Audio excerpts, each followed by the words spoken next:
Bienvenue à Sucré Compagnie, un podcast animé par Sandra Major, l'enseignante sucrée derrière lesucrefo.com. Et Véronique Lecourt, une entrepreneure en série derrière Sugart et l'agence gourmande. On veut t'aider à prendre des décisions réfléchies pour ton entreprise sucrée.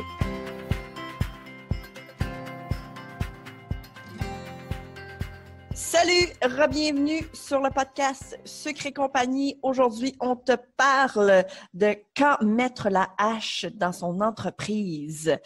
C'est un sujet que moi et Véronique, on a passé à travers ça, en fait, de façon un peu différente. Et aujourd'hui, on veut vous en parler pour que vous soyez au courant des symptômes qu'on peut avoir à ce moment-là quand c'est le moment de mettre la hache dans son entreprise. Mais tu sais, dans le fond, c'est quand mettre la hache dans son entreprise, mais c'est en fait quand mettre la hache dans quelque chose en général, en fait. Donc, tu sais, des fois, pour lancer son entreprise en cake design, il faut mettre la hache dans peut-être son emploi qu'on a actuellement. Tu sais, ça peut être vu de différentes façons. Donc, des fois, c'est juste de mettre la hache dans un produit aussi, tu sais. Voilà. Puis, il me semble que ça fait une éternité qu'on ne s'est pas jasé. On a eu des entrevues dans les dernières semaines, puis... C'est vrai! Hey, ça fait comme du bien, il me semble, de jaser. Ben, en fait, ça, c'est drôle parce que là, c'est le premier podcast qu'on enregistre depuis que ça a été divulgué, depuis que ça a été dévoilé, en fait. Donc, parce que les autres avaient déjà été enregistrés avant. Oui. Donc, d'abord et avant tout, on aimerait vous dire à tout le monde qui nous écoute, en fait, là, un gros merci. On est très content de ce que les gens ont pensé, de la réponse des gens, finalement. Oui, l'accueil était écœurant. Moi, je capote. Vraiment. Puis, tu sais, on était vraiment excités de ce projet-là. Pas parce que, tu sais, comme ça peut sembler petit pour certains, mais pour nous, je sais pas, il y avait quelque chose en dedans de nous qu'on avait besoin d'exploiter. Puis, on exploite pas mal tout ce petit quelque chose-là, justement, avec le podcast. Donc, c'est super le fun. Moi, je suis bien contente aussi. Oui. Fait que c'est ça. Fait qu'aujourd'hui, le titre « Mettre la hache », moi, j'ai pris ça de ce terme-là comme tel de ma coach Kim Grimard. Puis là, j'avais vu ça passer, puis j'ai fait « Ah oui, c'est ça, c'est de mettre la hache ». Puis moi, en tout cas, la première fois que j'ai mis la hache dans quelque chose, ça fait plusieurs années, quand je faisais toutes sortes de biscuits. Tu sais, je voulais faire des biscuits pour tout le monde, pour toutes les occasions. Puis mon conjoint, il arrêtait pas de me dire « Véro, tes biscuits de fête, de machin truc, que t'en as d'autres à faire, arrête, c'est pas rentable, tu passes trop de temps là-dessus. » Puis je voulais pas l'écouter. Je suis comme, mais non, c'est le fun à faire, je veux continuer, da. Puis là, c'était ma créativité qui voulait sortir, puis tout ça. Mais dans ce temps-là, j'avais aussi un mindset que c'était plus un hobby, tu sais, j'avais pas l'objectif d'avoir un salaire, je sais pas, tu sais. Ouais, ben tu sais, c'est surtout aussi, tu sais, on parlait justement de charger le bon prix. Probablement que tu chargeais pas assez cher aussi pour tout le temps que tu passais sur les biscuits. Non, c'est ça, tu sais, le prix était quand même raisonnable, tu sais. J'ai jamais chargé un biscuit 2 piastres, à part s'il était tout petit, vraiment minuscule, genre un mini. Là. Mais, tu sais, sinon, j'ai quand même toujours osé charger. Ouais, c'est quand même convenant, mais tu sais, en fait, c'est ça, ce que je comptais pas dans ce temps-là, quand je faisais, mettons, les biscuits de fête d'enfants, c'était tout le temps que je passais à chercher des inspirations, tu sais, puis à converser avec la cliente. Tu sais, justement, je calculais pas ça, tu sais, je calculais comme, mettons, le temps que je faisais cuire, que je préparais mes affaires, mais pas tout le temps externe pour créer ça. Tu sais, quand tu échanges 14 000 messages avec une cliente pour faire 12 biscuits, versus... Ça vaut pas la peine. Non, c'est ça, versus un client corpo, mettons. Oui, c'est moins créatif, on s'entend, mais quoique des fois, ça peut être créatif aussi, le corpo. Versus, c'est à peu près 2 emails avec un client corpo ou un appel, puis c'est réglé, puis t'en fais 300. C'est vrai. Fait que c'est ça. Fait qu'à partir de ce moment-là, j'ai fait, OK, je veux continuer à en faire, mais je vais mettre un minimum de 100 pièces. Fait que je me disais déjà là, en partant, c'était borderline minimum de 100 pièces, mais je me dis au moins, je fais plus des commandes genre à 36 pièces. C'est tant qu'à m'installer. Ouais. Fait que c'était au moins ça. Fait que ça l'a naturellement éliminé plusieurs commandes, c'est sûr. Mais aussi, à ce moment-là, je me suis mis à offrir des cours de biscuits décorés. OK. Donc, tu as changé, finalement, tu as mis la hache dans un service, mais tu l'as aussi un peu remplacé. Exactement, parce que je voulais que ceux, justement, qui me commandaient juste un peu de biscuits, ben il y en a qui avaient la volonté d'apprendre. Puis à ce moment-là, il n'y avait personne qui donnait des cours de biscuits. Fait que je me suis dit, ben moi, je vais offrir ça à la place. Fait que dans ce temps-là, ça coûtait peut-être... quand j'ai commencé le premier cours de biscuits, ça coûtait comme 80$. Puis je donnais le kit de base. Je faisais pas grand argent là-dedans, on s'entend? Non. Je l'ai augmenté. La passion qui parlait, puis c'était pas vraiment la business. Non, c'est ça. Au fil du temps, je l'ai augmenté. Mais, tu sais, justement, j'ai eu beaucoup d'élèves, tout ça. Fait que je me disais, Colin, je me sentais moins coupable d'arrêter de faire des biscuits de fête. Moi, je me disais, c'est les mères qui veulent en faire, mais on peut pas le faire. T'sais. OK. Ouais. Fait que ça, c'était en 2011 ou 2012. Wow, 2012. Je commençais à faire des gâteaux à cette époque-là. Ouais. Ça a été ma première hache. Ouais. C'est ça. L'autre hache, je vais attendre un peu plus tard dans l'émission. Les autres haches, parce que j'ai faites sont plus récentes. Fait qu'on va y aller chronologiquement, mettons. Quoique, j'ai fait la hache aussi j'ai eu crème et cassonade pour si tu t'en... Moi, je m'en souviens. Ouais, toi, t'en souviens. Je sais pas si la personne qui nous écoute se souvient de crème et cassonade. J'avais parti ça avec une amie. C'était en 2012. Elle venait d'accoucher de son deuxième, puis moi, quand on a lancé ça, je venais de tomber enceinte de mon troisième. Tu sais, le deux folles, un peu, là. Mais c'était une belle folie, tu sais. Le concept de crème et cassonade, c'était des items sucrés locaux, mais qui se mangeaient pas. Tu sais, des bodysuits avec des biscuits dessus, des boucles d'oreilles de cupcakes. C'était tellement des beaux produits. C'était vraiment cute. En fait, moi, je me souviens, entre autres, de votre kiosque qui avait au Cake Show. Au Cake Show, ouais. J'avais été vraiment impressionnée. Ça semblait vraiment... Puis finalement, au bout de 2 ans, on était incorporés puis tout ça, là. Au bout de 2 ans, on a décidé de le fermer, carrément. À contre-cœur. On avait des items en consignation, mais on en avait plusieurs aussi d'acheter. Fait qu'on a liquidé. En fait, j'ai encore du stock un peu aussi chez nous. Ah oui, c'est ouais, j'en ai un petit peu. Pas beaucoup, là. J'en ai un peu. Puis, fait que ça, au bout du compte, on se rendait compte que, la personne qui faisait le plus d'argent, c'était notre comptable. Parce que, vu qu'on était incorporés, tu sais. Ouais. En tout cas, on avait toutes sortes d'embûches, fait qu'on a... Puis, tu sais, là, à ce moment... vous aviez quelque chose aussi. Mais c'est ça, puis là, ma partner, elle voulait recommencer, vu que, bon, là, son plus jeune était un peu plus vieux, elle voulait retourner dans la production de ses pâtisseries véganes. Fait qu'elle est retournée là-dedans. Elle passait plus de temps là-dessus. Puis moi, bon, mes rénaux chez nous finissaient aussi, fait que j'avais accouché, fait que j'ai recommencé à faire la production de biscuits, puis justement, j'avais arrêté pendant ce moment-là, parce que je me disais... On est parti de l'entreprise parce que là, moi, je me partais en rénovation chez nous, puis j'avais un bébé, fait que je me suis dit, je ne fais pas de biscuits. Je vais me partir de mon business. Un peu folle, la fille. Les hormones dans le tapis, tu sais. Oui. Fait qu'au bout de 2 ans, ça, on a fermé. Fait que, tu sais, on a pris la décision, avant de trop s'endetter, de fermer. Fait que, tu sais, ça, c'est un autre hache, c'est ça. Puis il faut pas...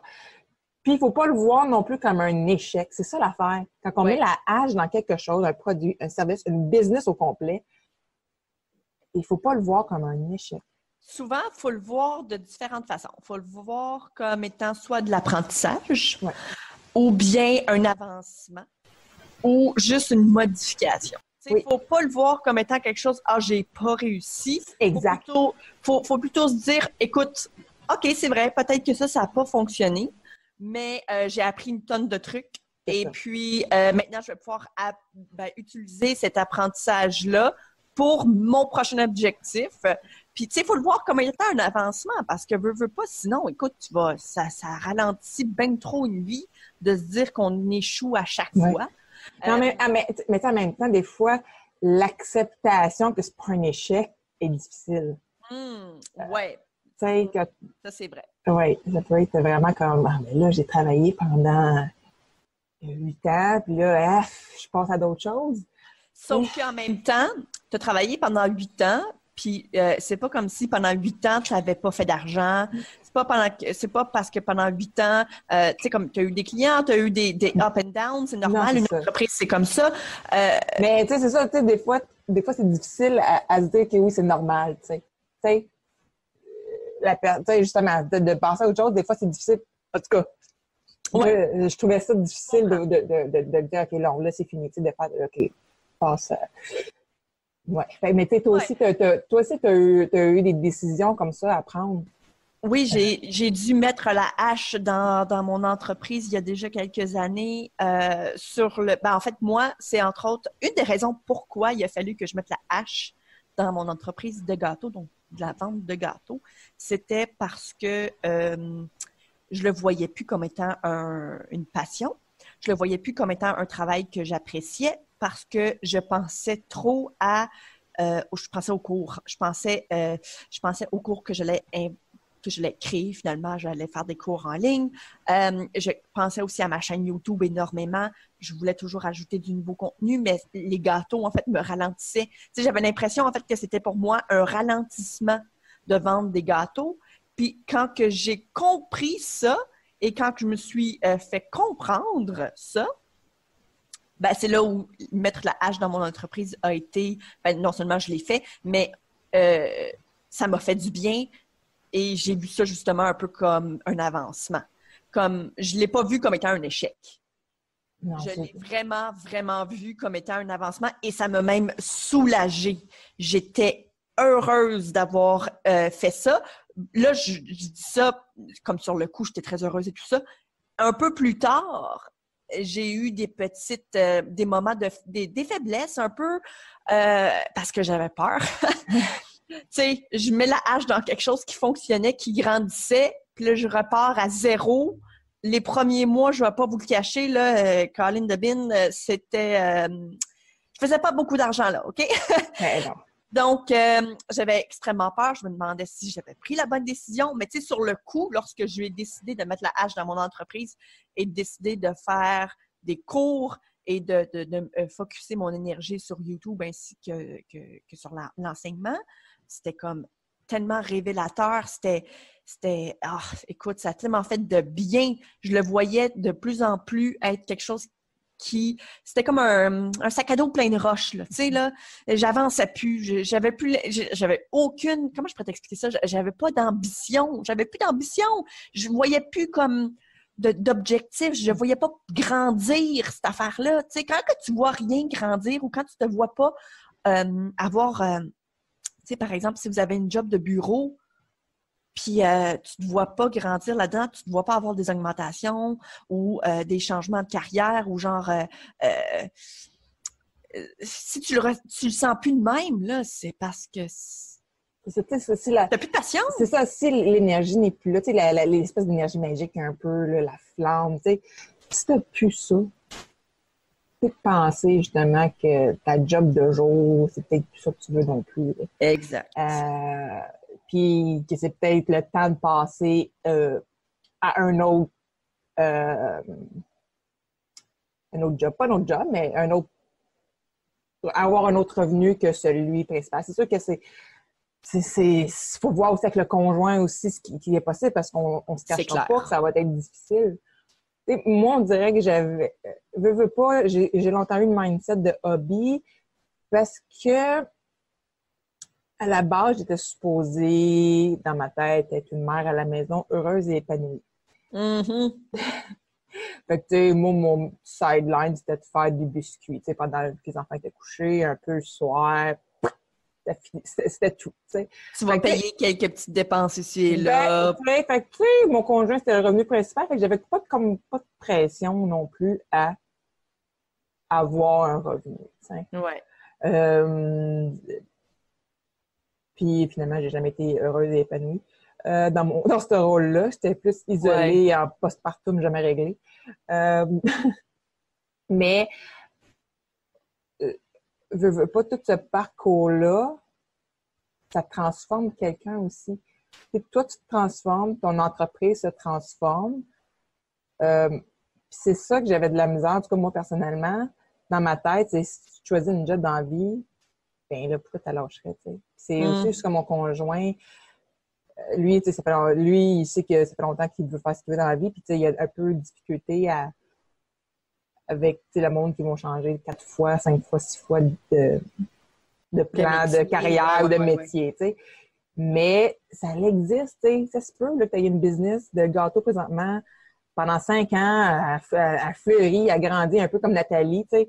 Puis que, mettons, Nathalie, elle pourrait décider, dans l'épisode de la semaine passée de Nathalie, que, ben là, Colin, son entreprise est profitable, puis qu'elle pourrait la vendre puis passer à un autre projet, tu sais.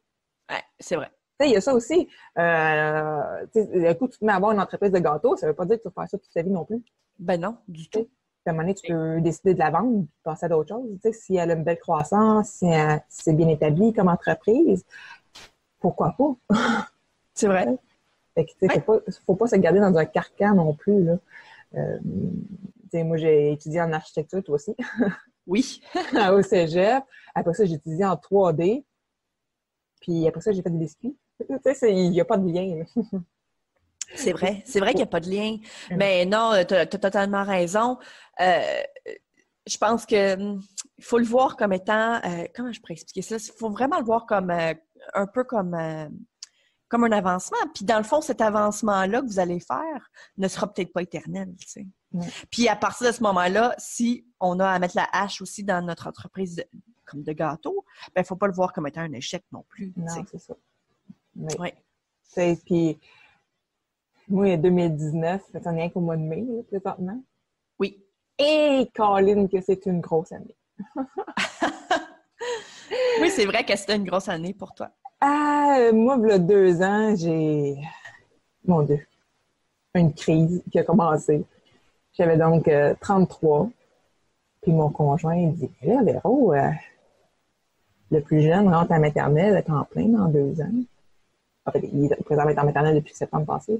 Fait que c'était pas, ça fait 2 ans à ce moment-là, quand il me l'a dit, il dit, tu vas faire quoi quand que les derniers vont être à temps plein à l'école? Puis là, à ce moment-là, je faisais quand même des biscuits. Fait que j'étais comme, mais ça rapportait pas énormément, tu sais.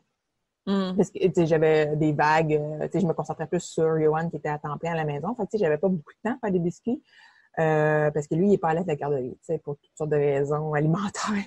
Oui, des allergies assez intenses. Fait qu'après, tu sais, sa naissance, bon, il y a eu crème cassonade, il y a eu sa naissance, mais tu sais, vu que je l'avais à temps plein, j'ai jamais retombé dans le même beat que j'avais avant crème cassonade. Tu sais, j'étais vraiment sur une belle lancée, là. Oui, puis, tu sais, dans le fond, là, tu avais perdu un peu ta notoriété. J'avais perdu des clients, j'avais perdu de notoriété. Tu sais, puis pendant ce temps-là, il y en a plein d'autres qui s'étaient ouverts des business de biscuits aussi, là. Puis qui avait pris de la place aussi au niveau des cours, qui avait, tu sais, le marché était rendu, ben... complètement différent. Oui, vraiment. Fait que là, j'étais comme, fait que là, j'avais l'impression de toujours ramer à contre-courant. Fait que là, quand il m'a dit ça, qu'est-ce que tu vas faire en 2 ans, je me suis mis à broyer à la table. Juste à le parler, j'ai un petit trémolo dans la gorge. Ouais. C'est normal, là. Je suis de même dans la vie. Mais là, je suis broyarde. Puis, autant qu'avant, tu sais, j'étais comme, tu sais, je me retenais, puis tout ça, mais à ce temps, je suis comme, je suis de même dans la vie. Moi, je suis broyarde. Fait que je suis bien le sou. Ben oui. Mais c'était comme un coup de poing sur la gueule. Ouais. Oui, fait que là, c'est comme, fuck, qu'est-ce que je vais faire? Puis là, je me suis dit, ben là, dans ma tête, je me disais, je vais aller me chercher un job de salarié. T'sais. Mais en même temps, je trouvais ça ridicule parce que mes enfants finissent l'école à 2h30. Puis mon conjoint a un travail qui fait qu'il faut quand même des 2 parents qui soient flexibles au niveau de l'horaire. Mais ça, c'est une belle chose, justement. Ouais. Puis ça, on va en parler probablement dans un épisode un peu plus loin. Oui. Conciliation. Conciliation, famille et travail, mais non seulement ça aussi avec... quand on va parler avec un conjoint. Oui. Puis, dans le fond, c'est ça qui est le fun par rapport à nos travails, que ce soit, par exemple, si vous faites de la vente de biscuits ou de la vente de gâteaux, on a une qualité de vie que les autres n'ont pas, là. Bien, ça dépend si tu as un pignon sur rue puis tu as des employés à gérer, mais c'est pas la... Non, c'est pas la même chose. Ça dépend de quelle grosseur de business que tu as, mais si tu commences, peut-être tu peux plus facilement gérer. Mais là, tu sais, justement, moi, il fallait que je reste flexible parce que c'est un choix de vie qu'on a fait aussi. Exactement. Parce que je pourrais dire, mes enfants sont au service de garde le matin puis ils sont là jusqu'à... 6h le soir, là. Fait que c'est un choix de vie qu'on a fait qu'on n'est pas loin de l'école, les enfants reviennent à la maison, il est 2h35 quand ils mettent les pieds dans la maison. Fait que, tu sais, fait que j'étais comme, OK, là. Fait que là, puis je m'étais dit, je me donnais 2 ans pour savoir ce que j'allais faire. Mais oui, parce que Johan rentrait à la maternelle, mais aussi parce que mon renouvellement d'assurance était pour 2 ans de compagnie puis de maison. Fait que là, je me suis dit, OK, d'ici 2 ans, moi, savoir ce que je vais faire dans ma vie. Puis je sais pas si c'est parce que j'ai pitché ça dans l'univers, mais ça a vraiment pris 2 ans avant que tout s'enligne. Oui. Les opportunités qui se sont alignées avec ce que je voulais faire en début d'année. Puis c'est quand j'ai fait un vision board, un tableau de visualisation pour mon année 2019. Puis on dirait que ça a pitché d'autres affaires dans l'univers. Je me suis poussé un mentor. Je me suis inscrite au réseau M en janvier. Puis après ça, j'ai été comme matchée au mois de mars. Puis en février, fin janvier ou début février, je pense que c'est fin janvier, il y a une opportunité qui est arrivée devant moi. Puis j'ai fait, ah, mais c'est ça que je veux faire. Tu l'as attrapé, puis... Je l'ai attrapé parce que quand on était à table, mon conjoint m'avait dit « Qu'est-ce que tu vas faire? » J'ai fait les yeux pleins d'eau en broyant. Tu sais, genre, moi, si je pouvais écrire toute la journée et être payée pour ça, je serais heureuse. Mm-hmm. J'aime écrire. J'aime créer du contenu. Je sais pas, ça me fait triper. C'est peut-être parce que j'ai toujours voulu écrire aussi un livre. Tu sais, je m'amusais à écrire des bouts de livres aussi quand j'étais plus petite. Je dis pas que je veux écrire un livre, pas en tout, là. C'est juste que j'aime écrire. Mon objectif, c'est vraiment pas d'écrire un livre présentement, mais zéro comme barre. Mais tu sais, j'aime écrire des blogs, j'aime écrire que ce soit des formations, peu importe. Donc là, puis là, moi, mon permis du MAPAG venait à échéance à la mi-avril. Donc là, j'ai été mis aussi sur le fait de, OK, j'ai mes assurances qui finissent, j'ai mon permis du MAPAG qui finit. OK, là, c'est le temps que je puisse, OK, là, je lâche prise sur ma production de biscuits et je passe à d'autres choses. Puisque j'avais déjà des contrats qui se faisaient dans un alignement que j'aimais, Mm-hmm. qui me rapportait plus que mes biscuits. Mais pas juste ça, qui te rapportait aussi un certain bonheur parce que Oui. tu n'avais plus la flamme, tu n'avais plus le sentiment dans ton estomac. La dernière commande que j'ai faite en avril, c'était de la torture, hein? C'était une torture, puis c'était bad luck après bad luck après bad luck. Écoute, je me souviens, tu me parlais, puis tu me disais, là, j'ai plus telle affaire, là, telle affaire. C'était incroyable comment c'était pénible. J'ai fait, OK, mais c'est con parce qu'une couple de semaines avant ça, j'étais dans un mastermind, puis on dirait que j'avais encore de la misère à faire le lâcher prise sur les biscuits, sur la production. Je me disais, quand même, je peux pas lâcher ça, je peux pas lâcher ça. Tout ce que j'ai bâti pendant 10 ans. Mais je peux comprendre un peu, parce que dans le fond, moi, quand j'ai fait le switch, quand moi, j'ai mis la hache dans mon entreprise, ben je continuais quand même à faire des gâteaux. Mm. Tu comprends? Fait que c'est pas comme si j'arrêtais complètement. Je l'ai juste transformé. Toi, j'arrête vraiment. Fait que tu sais, c'est bien plus, là. Oui, t'sais? Mais tu sais, le nom, justement, de Sugar va rester. Moi, je célèbre les 10 ans le 1er septembre. Okay. Puis au courant de l'été, je vais le transformer. Parce que Sugar est relié beaucoup aux images commerciales. Puis, en tout cas, j'ai plein d'idées. Puis, c'est ça, je vais le lancer. Je ne vais pas parler tout de suite de ce que je veux faire, mais en septembre, il va y avoir quelque chose de nouveau qui va être lancé. Mais là, présentement, là, cet épisode-là sort mercredi le 8 mai, mais en fait, moi, lundi, le 6, c'était ma fête, mes 35 ans, ça, j'ai comme une crise de mi-trentaine aussi. 30 en même temps, c'est comme je m'en vais vers le 40. Je sais pas, il y a quelque chose. Je sais pas si c'est parce que, tu sais, toutes les affaires jeunes promoteurs, tu sais, les subventions, machin truc, Montréal Fondation, tu sais, je suis jusqu'à 35 ans. Je sais pas si inconsciemment c'est à cause de ça que je me dis, c'est 35, je sais pas quoi faire dans la vie, tu sais. Mm-hmm. Fait que là, c'est ça. Fait que là, j'ai enregistré mon nom d'entreprise. Alors, au mois d'avril, j'ai mon branding qui est fait, puis j'ai lancé justement ça. 6 mai, l'entreprise qui s'appelle l'Agence Gourmande. Yes! Yes! Hey, c'est des mois que tu le sais, hein? Ben oui, depuis le début, en fait, du moment où tu as eu l'idée, puis ton premier... Tu sais, comme j'ai suivi un peu la genre de L'évolution, vague, ouais. l'évolution. Je t'ai écouté pendant que tu essayais de mettre en place pour voyons, ton plan de service là, pour Ouais. tes premiers clients. Puis Puis ce que j'allais faire aussi avec Sugar, parce que j'étais comme, qu'est-ce qui s'en va où? c'est ça, c'est pas perdu, tu sais. Fait que, tu sais. Parce que c'est ça. Parce que dans le fond, ce que je me suis rendu compte quand j'ai réussi à laisser aller les biscuits, c'est que tout ce que j'ai appris en 10 ans, moi, je faisais tout moi-même. Puis j'en ai fait planter des affaires, puis tu sais, j'ai réussi à retrouver. Fait que tout ce que j'ai appris en 10 ans, que ce soit de la création d'articles de blog, de la création de vidéos, de la photo, de l'utilisation de réseaux sociaux, Les blogs. tu sais, les sites web, whatever, tu sais, tout ça, la gestion de tout ça, c'est quelque chose que j'ai appris, puis je me suis rendu compte que j'avais une manière d'expliquer aux gens qui simplifie les choses. Mais tu as aussi une passion pour ça. Oui, aussi parce que ça m'a... Puis c'est ça, tu sais, je suis revenue chercher la petite fille en moi sur quoi qu'elle trippait. Mm-hmm. Tu sais, des fois, on les étouffe, tu sais, ce qu'on voulait faire quand on était petit. Fait que, tu sais, moi, j'en suis souvent à la blague que mon passe-temps quand j'étais ado, c'est de faire des sites web de Leonardo DiCaprio codés en HTML. Mm-hmm. Fait que, ouais, fait que c'était ça mon passe-temps. Puis c'était savé sur 14 disquettes, genre carré. Oh my God, oui, les disquettes. Écoute. Ouais. Tu sais, fait que ça, c'était en 95-96. Il n'y a pas grand monde. C'est ça, je peux pas faire full chat sur les trucs de chat parce que mes amis, il n'y avait pas vraiment Internet. Je faisais d'autres passe-temps. Puis ça prenait une éternité de downloader des maudites photos pour que je puisse, après ça, les mettre sur mon site web, tu sais. OK. C'était... Mais en même temps, tous ces petits trucs de HTML que j'ai appris, ben ça me sert quand il y a quelque chose qui ne marche pas sur mon site. Je suis capable d'aller fouiller dans l'HTML, tu sais. C'est le régler. Tu sais, je comprends tout ça. Puis c'est ça. Fait que je tripe beaucoup. Je me lève le matin, est-ce que j'ai hâte de me lever? Ah, mais ça, c'est le fun. Je suis réveillée avant le cadran, puis mon cadran sonne à 5h30. C'est vraiment le fun. Mais c'est ça, dans le fond, tu vas avoir dévoilé finalement le tout là, à ta fête. Ouais. Et puis, fait que dans le fond, ce que je vais offrir, c'est des formations à la carte, mettons sur l'utilisation d'Instagram dans un contexte sucré. Mm-hmm. Mais je vais faire des services aussi. Que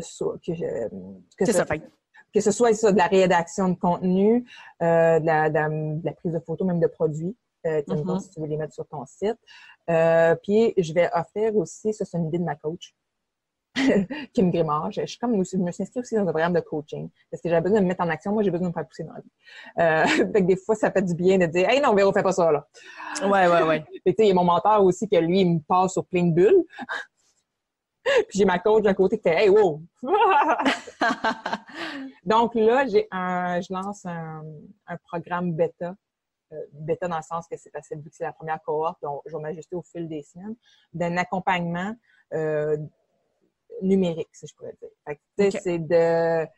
comment je pourrais expliquer ça? C'est de montrer comment ça fonctionne. Non, comment je pourrais... Parce que même dans ma tête, des fois, ça a de la misère à se placer. Fait que, c'est dans le fond, c'est de savoir prendre ses photos, connaître les dimensions qu'il faut que tu utilises, utilisation des réseaux sociaux, l'optimisation des photos, jouer avec... Mais tu sais, il y a un paquet... Il faut que mon cursus, juste aller sur mon site web, agencegourmande.com. J'ai une page. Le site web n'est pas en ligne comme tel, mais il y a une page d'accueil, si je peux dire, qui explique c'est quoi le programme d'accompagnement. Puis là, vous allez voir tous les détails. Puis je prends juste 4 places, en fait, pour le premier programme, qui va durer tout l'été. Okay. Il va être étalé sur tout l'été, puis l'autre va repartir à l'automne. Donc, c'est cool! Je veux que les gens soient comme autonomes, mettons, avec leur truc numérique.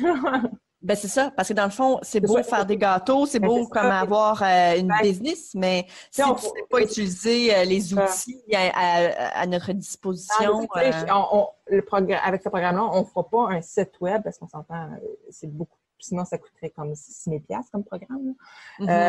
Mais il reste, c'est de connaître comment choisir ce qui va... Quelle plateforme choisir pour tous les besoins. As-tu besoin vraiment d'une boutique en ligne, de ci, de ça. Tu sais, je vais parler de différentes options disponibles. Comment choisir son hébergeur, comment choisir son nom de domaine. Puis, tu sais, si tu veux pas une boutique non plus en ligne parce que ça te servira pas. C'est pas toutes les compagnies qui ont besoin d'une boutique en ligne, on s'entend. Exactement. Ben oui, tu aurais peut-être besoin, mettons, d'un formulaire pour que les gens inscrivent, mettons, ils veulent un gâteau de 10 portions, telle couleur, telle saveur, au lieu que ce soit des messages échangés sur Facebook, le courriel, tu sais. Fait que, tu sais, les questions qui sont les plus courantes, mais tu peux toutes les rentrer là-dedans. Puis après ça, au pire, tu prends le téléphone, puis tu parles 3 minutes au client pour demander, telle affaire ou telle affaire, tu sais. Ouais. Fait que, c'est d'automatiser un peu les processus, puis de gagner du temps, puis voir que ces personnes-là augmentent leur productivité. Au final, plus d'argent. Parce que c'est ça, parce que le temps, c'est de l'argent. Hein? Exact. Fait que, tu sais, si tu passes, là, 10 heures à savoir comment que le maudit Instagram marche, c'est pendant ces 10 heures-là, combien de gâteaux tu n'as pas pu faire? Oui, exactement. Oui, exact. C'est ça, à un moment donné, il faut que tu fasses... je ne vais pas dire que c'est une dépense. C'est un investissement. Peu importe c'est quoi la formation que tu prends, ça devient un investissement dans ton entreprise pour pouvoir te propulser. Exact. Tu sais, que ce soit, mettons, les gâteaux, que tu veux savoir comment faire telle technique, si tu passes 12 millions d'heures à regarder des vidéos sur YouTube et à lire des blogs versus prendre une formation en ligne comme sur le site de Sandra, ça, c'est un autre sujet aussi qui s'en vient. Oui, on en parlera éventuellement. Oui, ça s'en vient dans une couple de semaines. Oui. On va juste faire un petit teaser là-dessus. Oui, voilà. C'est un petit aperçu, un léger aperçu. Oui, juste un aperçu, juste pour mettre une petite graine dans la tête des gens que peut-être qu'il ne faut pas que je passe 15 millions d'heures à regarder des vidéos sur YouTube. Puis croyez-moi, j'ai pris un service récemment. C'était sur mon site Internet. Il y avait quelque chose que je devais aller faire, je devais aller tweaker, comme on dit là, en bon français. Puis j'arrivais pas à le faire, OK? Puis d'habitude, je suis quand même pas pire avec mon site Internet, là. Mais là, j'arrivais pas à le faire. Puis j'ai payé quelqu'un pour le faire, OK? Dieu merci. C'est tout ce que je peux dire. Parce que je sais très bien, écoute, les maux de tête que je me suis sauvée. Écoute, ça m'a tellement fait de bien de savoir que c'était fait et que ça m'a coûté... Écoute, j'ai même pas... Comment je pourrais expliquer ça? J'ai même pas vu cet argent-là passer dans le sens que ça valait toutes les piastres. Ça valait toutes les scènes. Ça valait juste parce que je me suis pas cassé de la tête. J'ai pas pogné les nerfs. Parce que, moi, et des fois, quand j'arrive pas à faire quelque chose, il y a comme un petit quelque chose qui s'allume en moi. Là, je perds patience très rapidement. Et ça m'a énormément sauvée. Énormément. Tu sais, des fois, quand les gens sont perdus, ils savent pas du tout où ils s'en vont. Écoute, il y a des services qui s'offrent. Utilisez-les parce que vraiment, ça peut faire en sorte que ça va vous faire avancer. Parce que justement, moi, mon truc avec mon site Internet, là, j'étais complètement au ralenti à cause de ça. Puis du moment où ça a été fait, bang! Après ça, on passe tout de suite à autre chose. That's it. Tu sais, fait que ça se fait, je sais pas, il y a quelque chose... Du moment où que tu l'as pas vécu, tu peux pas savoir. Du moment que tu le fais, puis tu te rends compte de tout l'aspect positif que ça a, là, ça fait du bien. Oui. Vraiment. Fait que, je pense qu'on va conclure l'épisode d'aujourd'hui là-dessus. Oui. Mettre la hache dans son entreprise, ça ne veut pas nécessairement dire que tu as perdu, ça ne veut pas nécessairement dire que tu as lâché, ça ne veut pas nécessairement dire que tu n'as pas été capable. Ça veut juste dire que tu es rendu à autre chose. C'est ça, que tu grandis vers autre chose. Exactement. Parce que, tu sais, l'évolution, là, ça fait partie de la nature humaine, puis il n'y a vraiment aucun problème avec ça.